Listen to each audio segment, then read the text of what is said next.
sons of Gilliman. It is time, here all the time, to make the Thunderhammer.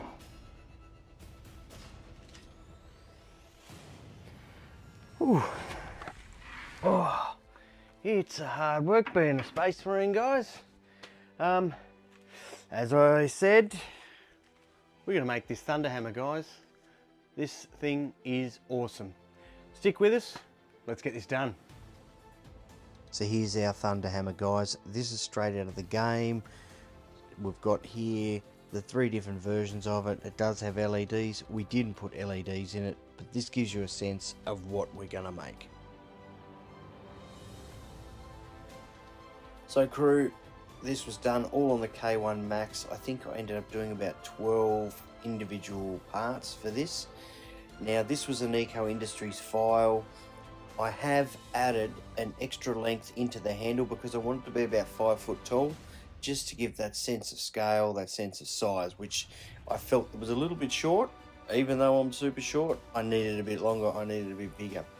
But as you can see here, I printed some of the sections in larger squares, simply because it's so big and so chunky. I needed to be able to work with it a lot easier and things like that. So I sliced it up just a little bit different. It's really just how I do things my own sort of way. Mainly because the end caps here looked a little bit different, so they had to be cut off first so it would all fit nice and flat on the printer bed, so it didn't get too much warping, which is really annoying. As everyone knows, when you get something like that, it can drive you nuts. Now I did have a couple of issues here with the top, where as you can see, use the heat gun just to try mold it a little bit. Some of these parts weren't designed to be separated, but hey, that's part of 3D printing, being able to slice your own files, cut them up however you want, print them however you want. It's entirely up to you. So that's how I did it. You may do it a bit different, but this is what worked for me. As you can see here now, we're going along. I've used the super glue first off, and now I'm using the 3D printing pen to be able to fill in some of these bigger gaps and things like that I had. Obviously where I've cut it up and where there's some glue lines and bits and pieces and a bit of strength, as I want this hammer to be a little bit more functional, being able to move it and swing it around and so on and so forth. I needed to have that little bit more structural texture. Now obviously the handle as well, it couldn't be just stuck together and it'd just break into pieces. Originally I used an aluminium rod, or aluminum if you're American, but I found it was a little bit too heavy, so I took a solid hardwood dowel that I got from my local hardware store, cut that to size, exactly how I needed, and then I used it. Obviously then she got a nice little bit of coat of paint to give it a leather look, just for a bit of extra weathering. Now here comes the tedious part. Sanding down some of the Bondo, some of the filler that I've used, and these things will pain these Imperium skulls, because the layer line, or sorry, the print line went straight through the middle.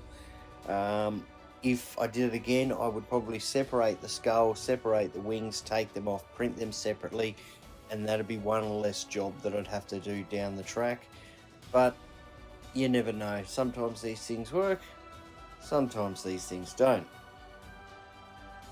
Now, unfortunately, I had forgot to film the initial painting stages, but as everyone knows, I use R46, R47 filler putty, filler primer, both in a spray can. On this one, for the initial base coat, I used a hammered silver paint from a company called Dulux. Comes in a spray can to make it nice and easy.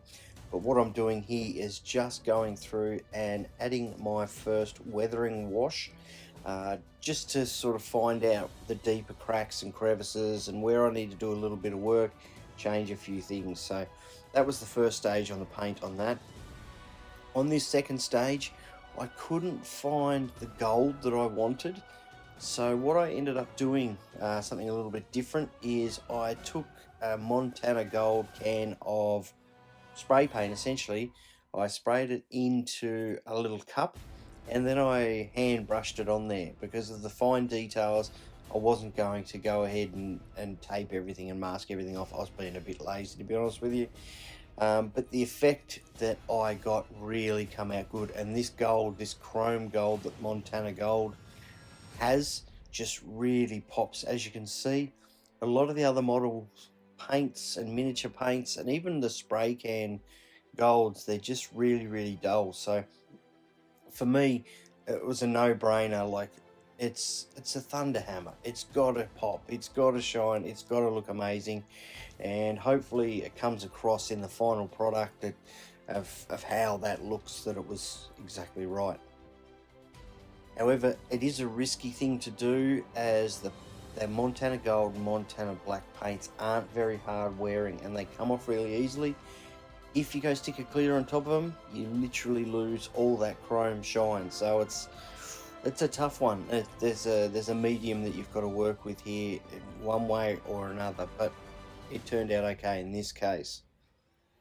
Now what I'm doing here is I'm adding some more wash and some silver paint. Like, I wasn't happy with the color of the hammer. I found it was a little bit too light compared to, say, in-game or references and screenshots and things like that. So I took some of that hammered silver paint that I had, I darkened it up, and I hand painted it on to make it look a darker color. Now, I think it worked out. As you can see here, getting ready to put the handle on, using 2-part epoxy for a bit of extra strength, because this thing needed to be able to hold. I don't want to be swinging the hammer, hitting someone in the face when it weighs, 3-4 kilos. Probably won't be fun for them, probably won't be fun for me. But here you go. This is the final product, all done. Very happy with how this all worked out. Hopefully the weathering looks right, the details look right, the gold looks right, the rust looks right, and it's come together in a nice package, and it looks like it belongs in the game. Anyway guys, that was the build for the Thunder Hammer. As I mentioned, this thing is massive, probably weighs in maybe 7 pounds or 3.5 kilos probably. It is thick, it is chunky, it is awesome. I love it. These giant Space Marine builds are my bread and butter. This is what I love, the big stuff. People are like, oh, you shouldn't 3D print it. I love to 3D print it. But anyway, guys, don't forget, like, subscribe if you've got this far. If you want to see some more Space Marine stuff, or let me know. If you don't want to see more Space Marine stuff, also let me know. Really helps the channel out and lets me know that you're watching these things. But as always, guys, we'll catch you on the next one. Thank you.